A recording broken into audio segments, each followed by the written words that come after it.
trouve un vrai travail au lieu de jouer avec des actions, a ricané l'oncle James à Noël. Laisse l'investissement aux professionnels. Je continuais d'ouvrir mes cadeaux.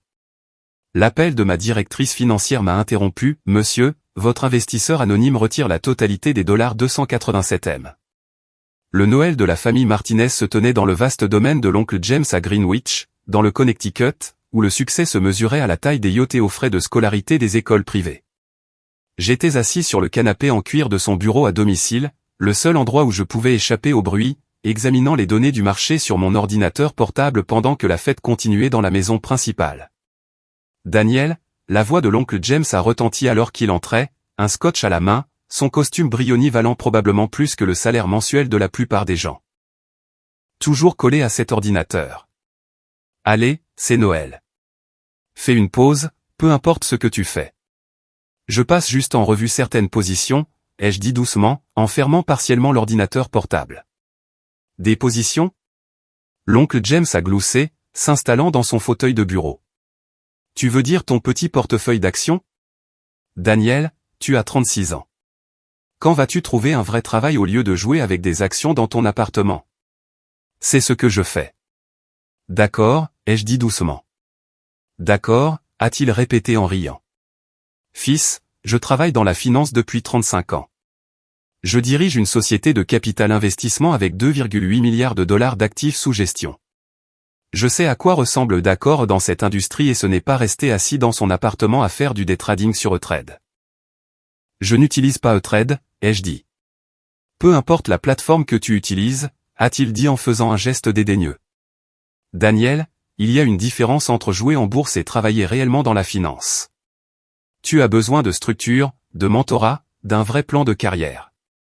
Je pourrais probablement te trouver un poste de débutant dans mon entreprise. Un travail d'analyste peut-être. Rien d'extraordinaire, mais ce serait un début. C'est généreux, ai-je dit, gardant une voix neutre. Je suis de la famille, a dit l'oncle James. Je veille sur les miens. Ton père, Dieu et son âme, aurait voulu que tu aies une vraie carrière, pas ce passe-temps de day trading que tu as transformé en mode de vie. Mon père était mort 7 ans auparavant, me laissant un modeste héritage que l'oncle James supposait être ce dont je vivais, et tirant $200 000 grâce à une budgétisation prudente et de petits gains sur le marché.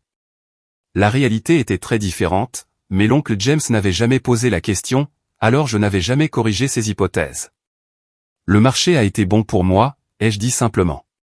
Ce marché haussier a été bon pour tout le monde, a corrigé l'oncle James. Mais les marchés haussiers ne durent pas éternellement, Daniel. Quand les choses tournent, les amateurs se font massacrer.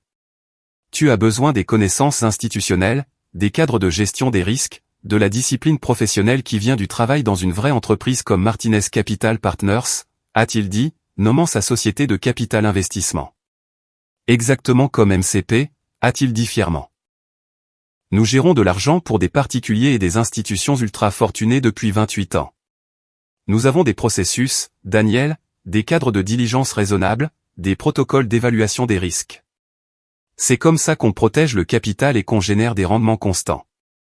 Vos rendements ont été bons, ai-je reconnu. Je savais exactement à quel point ils étaient bons. Je suivais de près la performance de MCP. 12% par an au cours des 5 dernières années, a déclaré l'oncle James avec satisfaction. C'est une véritable création de richesse, pas le jeu de hasard que tu fais avec ton ordinateur portable et ton compte de trading de détail. Mon téléphone a vibré. Un message de Sarah Chin, ma directrice financière, besoin de discuter de la position MCP. Appelle quand tu peux. J'ai mis le téléphone sous silence. Tu vois, c'est ce que je veux dire. L'oncle James a fait un geste vers mon téléphone. Tu vérifies constamment les prix, réagissant à chaque mouvement du marché. Ce n'est pas de l'investissement, Daniel. C'est de la spéculation. Les vrais professionnels définissent une stratégie et s'y tiennent. C'est logique, ai-je dit.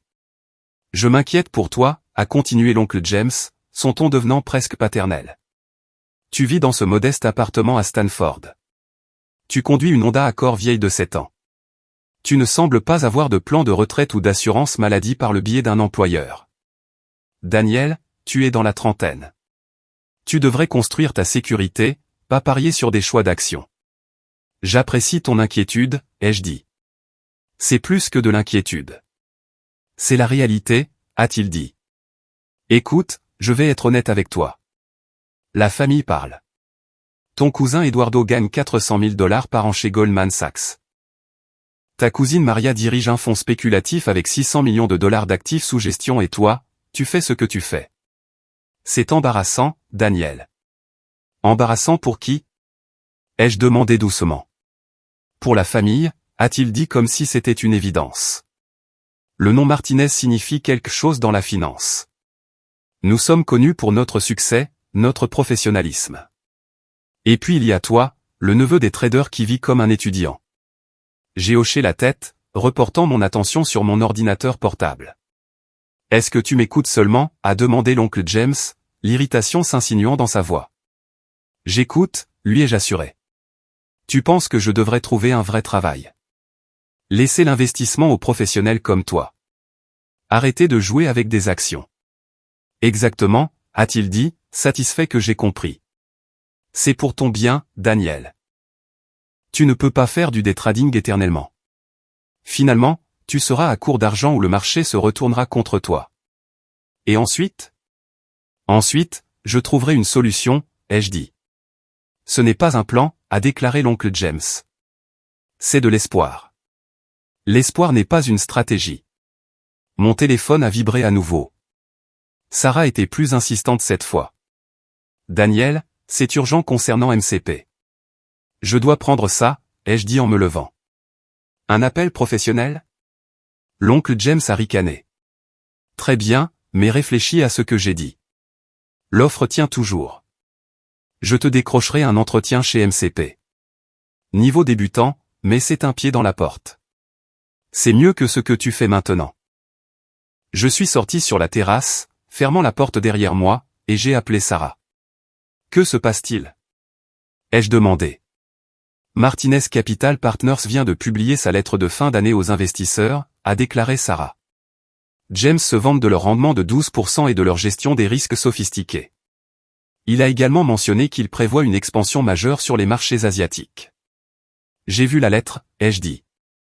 Je l'avais reçue 2 semaines auparavant, de manière anonyme comme toutes les communications de MCP à leurs plus grands investisseurs. Daniel, leurs indicateurs de risque se détériorent, a déclaré Sarah. L'expansion asiatique est surendettée. Ils contractent des dettes pour financer des acquisitions sur des marchés qu'ils ne comprennent pas. Leur diligence raisonnable est bâclée. J'ai examiné la documentation. Ils vont se brûler les ailes. À quel point? Ai-je demandé. Potentiellement catastrophique, a déclaré Sarah.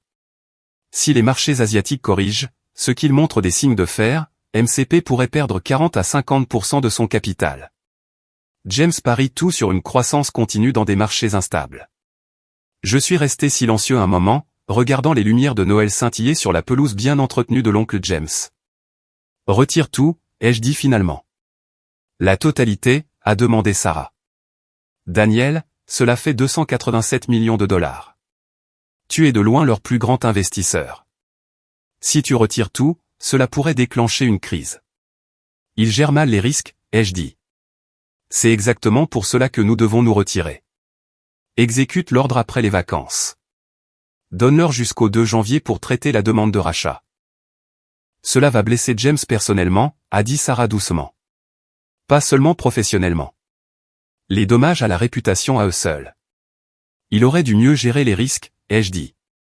Ce n'est pas personnel, Sarah. Il s'agit de protéger notre capital. Compris, a-t-elle dit. Je vais rédiger l'avis de rachat. J'ai mis fin à l'appel et je suis retourné au bureau. L'oncle James se versait un autre scotch. Tout va bien, a-t-il demandé. Cet appel professionnel semblait sérieux. Juste de la gestion de portefeuille, ai-je dit. Tu vois, tu appelles ça de la gestion de portefeuille, mais ce n'est pas la même chose que ce que nous faisons chez MCP, a dit l'oncle James, revenant à son thème précédent. Nous gérons des milliards. Daniel, nous avons des équipes entières dédiées à l'analyse des risques, aux études de marché, à la diligence raisonnable. Ce que tu fais sur ton ordinateur portable, c'est de l'amateurisme en comparaison. Probablement, ai-je convenu doucement. Certainement, a-t-il corrigé.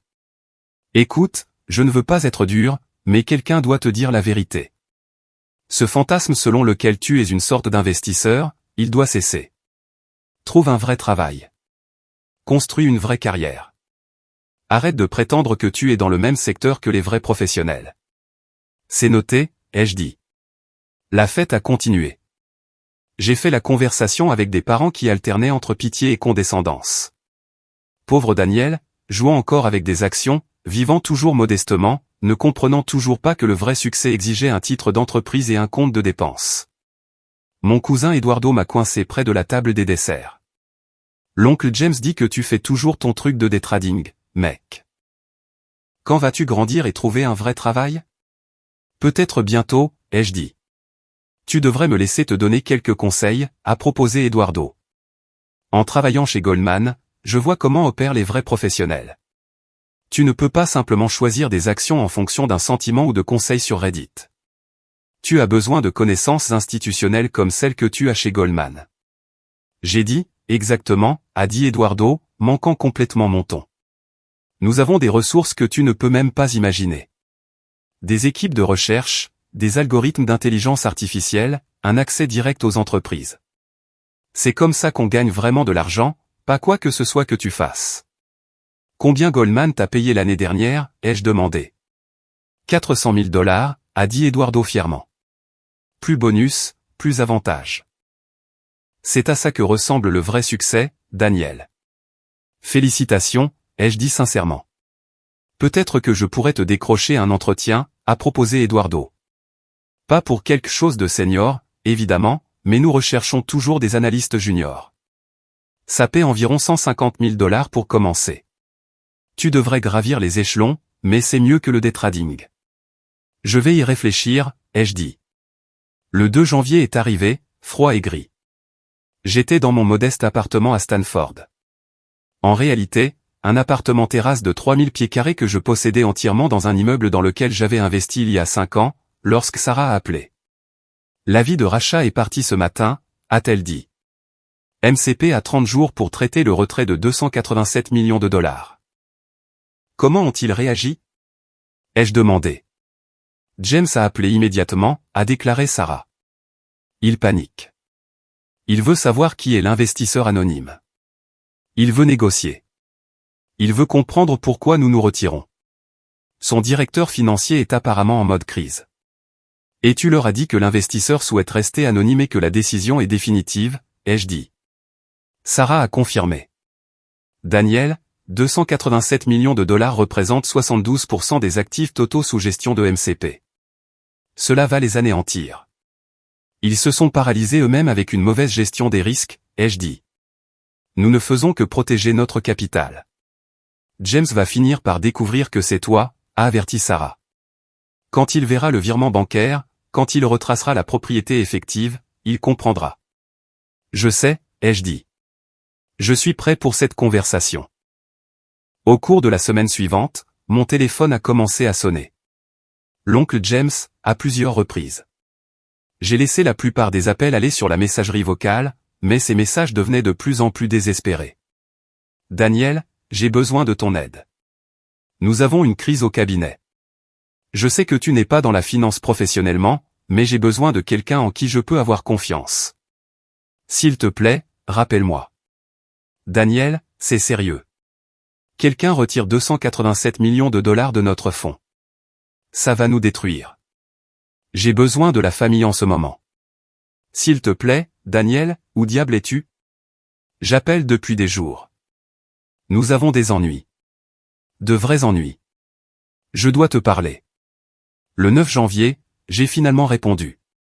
Daniel, l'oncle James semblait épuisé. Dieu merci. J'essaie de te joindre depuis une semaine. J'ai vu tes messages, ai-je dit. Que se passe-t-il? Nous sommes en train d'être détruits, a déclaré l'oncle James sans détour. Notre plus gros investisseur, quelqu'un que nous n'avons même jamais rencontré et qui investit via des couches de sociétés écrans, retire 287 millions de $, Daniel. C'est 72% de nos actifs sous gestion. Quand la nouvelle se répandra, les autres investisseurs paniqueront et demanderont aussi le rachat. Nous sommes finis. C'est terrible, ai-je dit. Que s'est-il passé? Je ne sais pas, la voix de l'oncle James s'est brisée. Nous avons eu des rendements de 12% pendant 5 ans. Notre performance a été excellente, mais cet investisseur a soudainement décidé de se retirer. Aucune explication, aucun avertissement, rien. As-tu demandé pourquoi, ai-je suggéré. Ils ne veulent pas nous parler, a déclaré l'oncle James. Ils sont complètement anonymes. Ils travaillent par l'intermédiaire d'avocats et de sociétés écrans.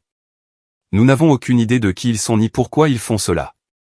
Peut-être qu'ils ne sont pas d'accord avec ta stratégie d'investissement, ai-je dit doucement. Comment pourraient-ils ne pas être d'accord? Nous gagnons de l'argent depuis 5 ans, a protesté l'oncle James. À moins que, Daniel, tu ne sois intelligent avec ce genre de choses. Tu suis les marchés. Vois-tu quelque chose qui nous échappe? Votre expansion asiatique est surendettée, ai-je dit simplement. Vous contractez trop de dettes pour financer des acquisitions sur des marchés instables. Vos mesures de gestion des risques se détériorent. Si ces marchés corrigent, vous perdrez 40 à 50% de votre capital restant. Il y eut un long silence. Comment es-tu au courant de notre expansion asiatique, a demandé l'oncle James lentement. C'est une information confidentielle. Nous ne la partageons qu'avec les investisseurs. Tu la partages avec tous les investisseurs, ai-je dit. Y compris les anonymes qui investissent via des sociétés écrans. Un autre silence, plus long cette fois. Daniel, a dit l'oncle James avec précaution. Qu'est-ce que tu dis? Je dis que je suis ton plus gros investisseur depuis 5 ans, ai-je dit calmement. Les 287 millions de dollars retirés, c'est à moi. Enfin, techniquement, c'est détenu par Clearwater Investment Holdings, qui appartient à Summit Capital Trust, qui appartient à Meridian Asset Group, que je possède. Mais oui, c'est mon argent. C'est impossible, a déclaré l'oncle James, mais sa voix manquait de conviction. Tu es un des traders. Tu vis dans un appartement modeste. Tu conduis une Honda Accord. Je vis dans un appartement terrasse que je possède entièrement, ai-je corrigé. Je conduis une Accord parce qu'elle est fiable et que je n'ai pas besoin d'une voiture tape à accent grave-l'œil. Et je ne suis pas un des traders, oncle James. Je suis un investisseur privé gérant un portefeuille d'environ 1,2 milliard de dollars. 1,2 milliard de dollars, a-t-il répété faiblement. Papa m'a laissé 200 000 dollars il y a 7 ans, ai-je expliqué. Je les ai transformés en 8 millions de dollars en 18 mois grâce à des paris concentrés qui ont porté leurs fruits. Je compose ce capital depuis lors. Actuellement, je gère de l'argent pour moi-même et environ 30 autres personnes ultra fortunées qui apprécient la discrétion. Mais toi, tu travailles à domicile. Tu n'as pas de bureau. J'ai une équipe de 12 personnes, ai-je dit. Directrice financière, analyste, conseiller juridique, responsable de la conformité. Ils travaillent à distance. Nous n'avons pas besoin d'un bureau chic pour analyser les investissements et gérer les risques. Les 287 millions de dollars que tu as investis dans mon entreprise, a dit l'oncle James lentement. C'était il y a 5 ans. Tu avais 31 ans avec quoi, peut-être 20 millions de dollars à investir. 35 millions de dollars à l'époque, ai-je corrigé. MCP était attrayant parce que tes rendements étaient solides et que ta gestion des risques semblait bonne. J'ai investi 35 millions de dollars au départ et cela a atteint 287 millions de dollars en 5 ans. 12% par an, ça compose joliment. Pourquoi ne m'as-tu rien dit? A demandé l'oncle James, et il semblait sincèrement blessé. Tu ne m'as jamais posé la question, ai-je dit simplement. Tu as supposé que j'étais un des traders jouant avec l'héritage de papa. Tu t'es moqué de mon travail, tu as rejeté ma carrière, tu m'as dit de trouver un vrai travail. Tu as mesuré mon succès à l'aune de marqueurs visibles, bureau, titres, compte de dépenses, et tu as conclu que j'étais un raté. Mais nous aurions pu travailler ensemble comme partenaires. Non, ai-je dit fermement. Tu voulais me donner un poste d'analyste débutant. Tu voulais que j'apprenne de toi pour comprendre comment opèrent les vrais professionnels. Tu n'étais pas intéressé par un partenariat. Tu étais intéressé par la charité. Daniel, je retire mon capital parce que ta gestion des risques s'est détériorée, ai-je continué. L'expansion asiatique est imprudente. Tu es surendetté. Tu cours après les rendements sans évaluer correctement le risque de baisse. Ce n'est pas comme ça que j'investis, et je ne laisserai pas 287 millions de dollars dans un fonds qui gère mal les risques. Nous pouvons arranger ça, a dit l'oncle James désespérément. Si tu nous donnes du temps. Je t'ai donné 5 ans, ai-je dit. Tu avais une excellente gestion des risques quand j'ai investi. Ensuite, tu as commencé à courir après des rendements plus élevés, à prendre de plus gros risques, à te convaincre que le marché haussier durerait éternellement. Je t'ai mis en garde par l'intermédiaire de mes représentants au sujet de l'exposition asiatique il y a 6 mois. Tu as ignoré les commentaires. C'était toi, l'investisseur anonyme qui a remis en question notre stratégie en Asie. C'était moi, ai-je confirmé. Tu as rejeté les inquiétudes comme venant de quelqu'un qui ne comprenait pas l'opportunité. Tes mots exacts dans la lettre que tu as envoyée aux investisseurs en juillet. L'oncle James était silencieux. Le rachat tient toujours, ai-je dit. Transfère les 287 millions de dollars d'ici le 31 janvier. Après cela, ce que tu fais avec MCP te regarde, mais je ne serai plus impliqué. Cela va détruire l'entreprise, a dit l'oncle James doucement. Quand les autres investisseurs apprendront que notre plus grand soutien s'est retiré, ils paniqueront. Nous aurons une ruée. Nous devrons tout liquider. Tu survivras, ai-je dit. Tu seras plus petit, plus humble, j'espère plus prudent concernant les risques, mais tu survivras. La famille va entendre parler de ça, a dit l'oncle James. Et il y avait une pointe de colère maintenant. Ils vont savoir que tu as détruit mon entreprise. Je n'ai pas détruit ton entreprise, ai-je corrigé. Ta mauvaise gestion des risques l'a fait. Je ne fais que protéger mon capital. C'est ce que font les vrais investisseurs, oncle James. Nous gérons d'abord le risque, nous cherchons les rendements ensuite. J'ai mis fin à l'appel. Le groupe WhatsApp de la famille Martinez a explosé en quelques heures. L'oncle James avait apparemment tout raconté à tout le monde. Sa version des événements, qui me peignait comme le méchant qui avait secrètement investi dans son entreprise et l'avait ensuite trahi en se retirant au pire moment possible. Mon cousin Eduardo a appelé, « Daniel, c'est quoi ce bordel ? Tu as détruit l'entreprise de l'oncle James. » J'ai retiré mon investissement, ai-je dit. Il y a une différence. Tu étais son plus gros investisseur et tu ne lui as jamais dit que c'était toi. C'est trompeur. J'étais un investisseur anonyme, ai-je corrigé. Comme beaucoup d'investisseurs institutionnels préfèrent l'être. James n'a jamais demandé qui étaient ses soutiens. Il a juste pris l'argent et a supposé qu'il resterait pour toujours. Tu es de la famille, a protesté Eduardo. Tu lui dois de la loyauté. Je suis un investisseur, ai-je dit. Je dois une protection à mon capital. Quand James a commencé à prendre des risques excessifs, je me suis retiré. Ce n'est pas une trahison. C'est une responsabilité fiduciaire. Responsabilité fiduciaire, a répété Eduardo d'un ton moqueur. On dirait que tu penses vraiment être un véritable investisseur. Je gère 1,2 milliard de dollars, ai-je dit simplement. Comment appellerais-tu cela? Silence. Tu mens, a finalement dit Eduardo. Tu ne peux pas gérer autant. Tu travailles à domicile. Tu n'as même pas de bureau. Appelle Sarah Chin chez Clearwater Investment Holdings, ai-je suggéré en lui donnant le numéro. C'est ma directrice générale. Elle peut vérifier tout ce que tu veux savoir. C'est insensé, a dit Eduardo et il a raccroché. Ma cousine Maria a appelé ensuite. Elle était plus intelligente, moins émotive. Daniel, je regarde les dépôts de la société du Delaware. Clearwater Investment Holdings, Summit Capital Trust, Meridian Asset Group. Ils remontent tous à toi. C'est réel. C'est réel, ai-je confirmé. Combien gères-tu réellement, a-t-elle demandé. 1,2 milliard de dollars en valeur totale du portefeuille, ai-je dit.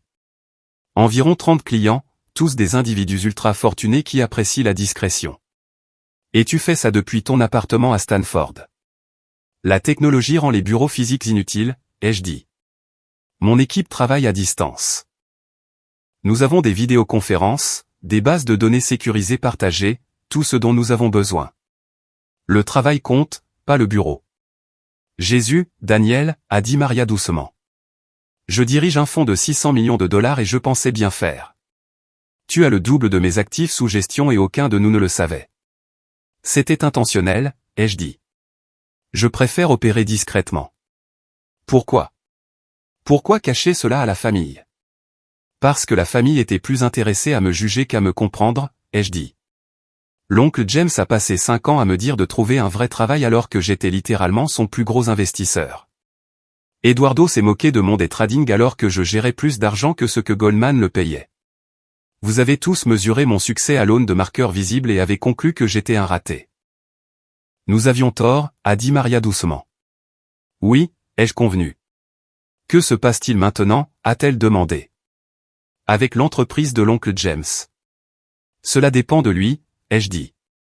S'il est intelligent, il se désendettera, réduira son exposition au risque, reconstruira lentement avec une meilleure discipline. S'il ne l'est pas, il continuera à courir après les rendements et perdra tout. Tu pourrais l'aider, a suggéré Maria. J'ai essayé, ai-je dit. Il y a 6 mois, par l'intermédiaire de mes représentants, j'ai remis en question son expansion asiatique. Il a rejeté les inquiétudes. Il voulait les rendements plus élevés plus qu'il ne voulait une gestion prudente des risques. Ce n'est pas quelqu'un avec qui je peux travailler. Froid, a observé Maria. Professionnel, ai-je corrigé. Je gère l'argent d'autres personnes, Maria. J'ai un devoir fiduciaire de protéger ce capital. Quand un gestionnaire de fonds commence à prendre des risques excessifs, je me retire. Ce n'est pas froid. C'est responsable. C'est juste, a-t-elle dit.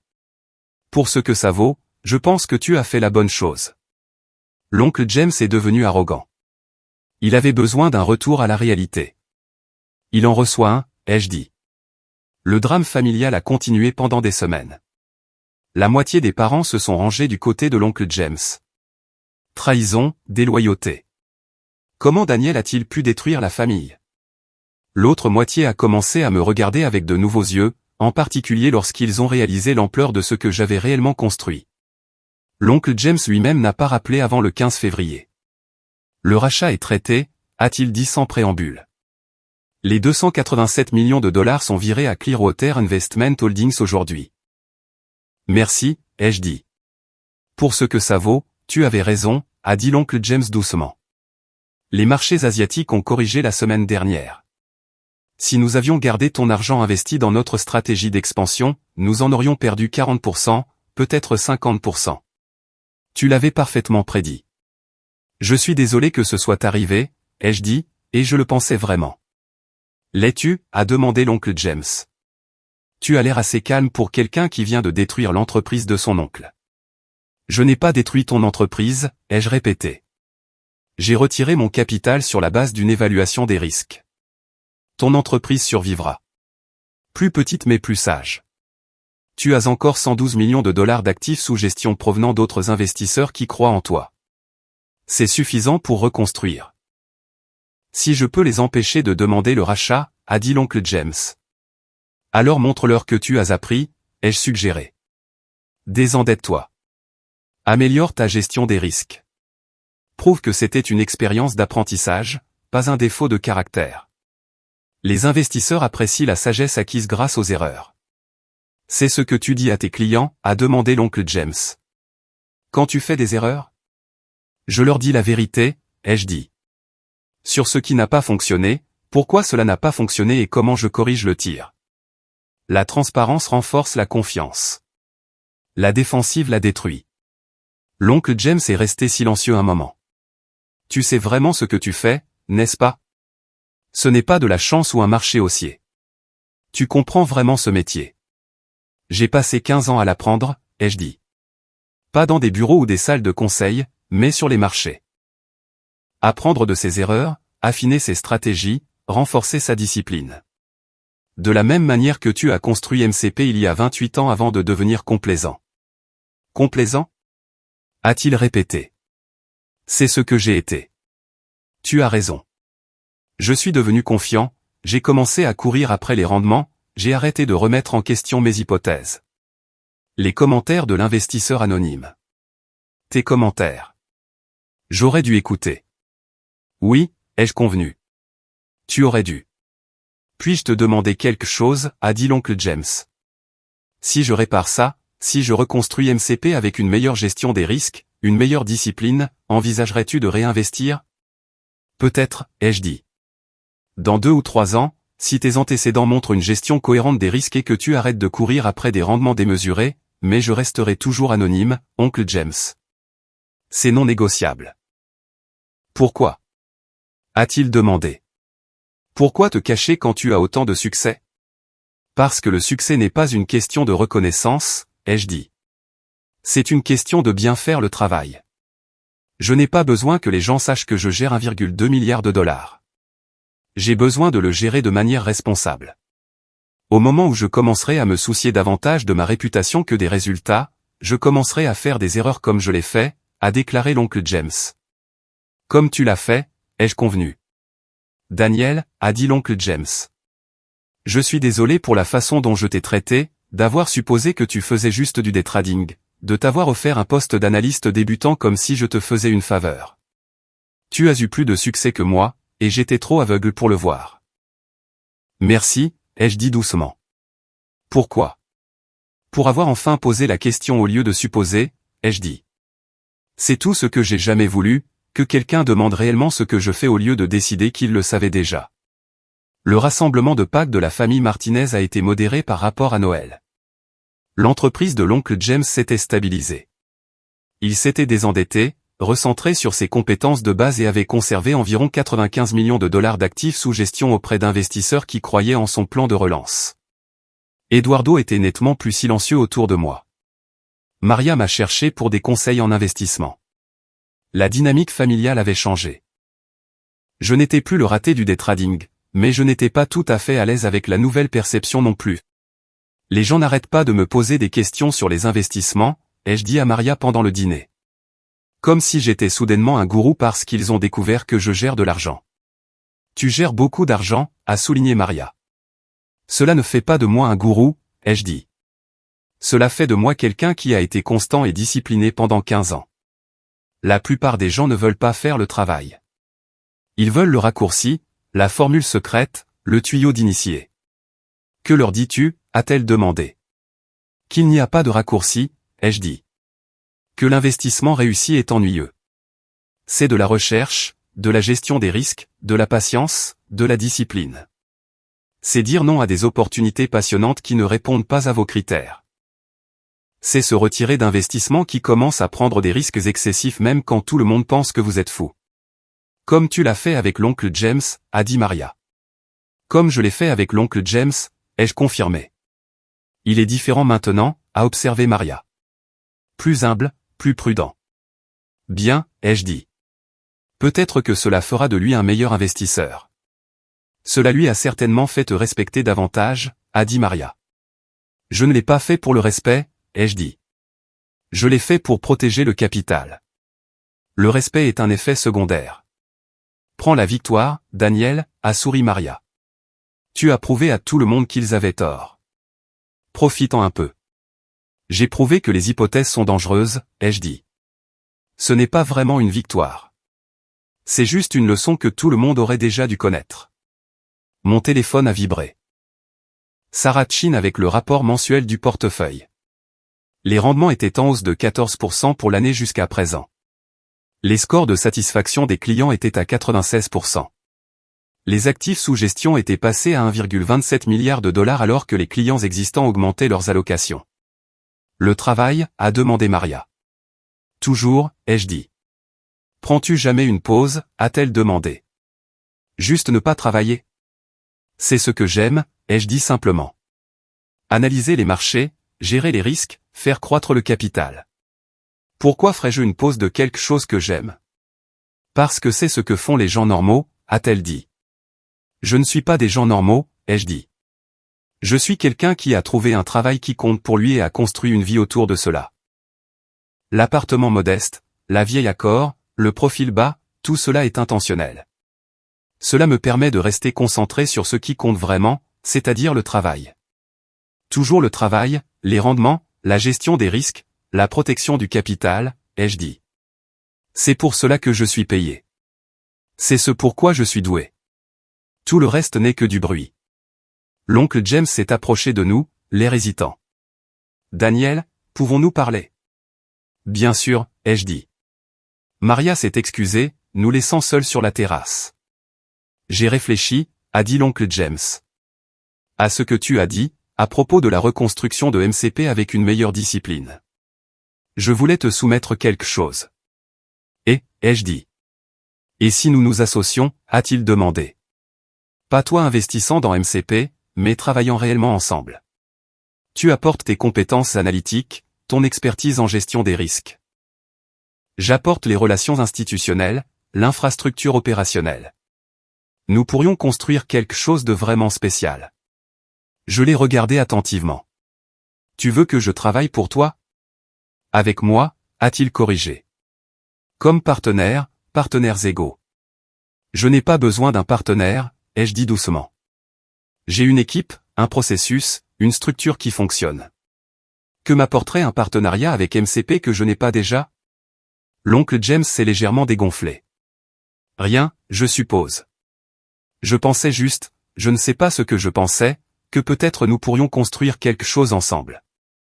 Nous le pouvons, ai-je dit. Juste pas en tant que partenaire. Répare ton entreprise. Prouve que tu as appris. Montre une gestion cohérente des risques sur 2 à 3 ans. Alors j'envisagerai de réinvestir. C'est comme ça que nous construisons quelque chose ensemble, grâce à des performances prouvées, pas des promesses de partenariat. Toujours le professionnel, a dit l'oncle James, mais il a souri. Pas de traitement de faveur juste parce que nous sommes de la famille. Surtout parce que nous sommes de la famille, ai-je corrigé. Si je m'associais avec toi et que cela échouait, cela détruirait notre relation. De cette façon, nous gardons les affaires et la famille séparées. J'investis si ta performance le mérite. Je me retire si ta gestion des risques se détériore.